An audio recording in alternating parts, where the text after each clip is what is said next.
కష్టములు పాపే తల్లి అష్టైశ్వర్యములొసగే తల్లి అష్టలక్ష్మిగా అవనిలో వెలిగే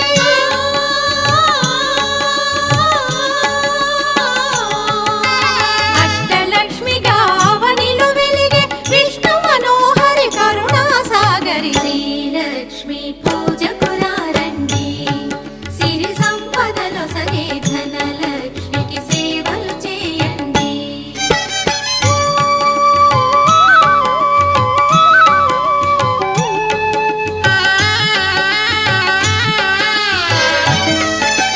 సౌభాగ్యములను గూర్చే తల్లి సౌభాగ్యలక్ష్మి ధన కనకాదులనొసగే తల్లి ధనలక్ష్మి ధనలక్ష్మి నోమును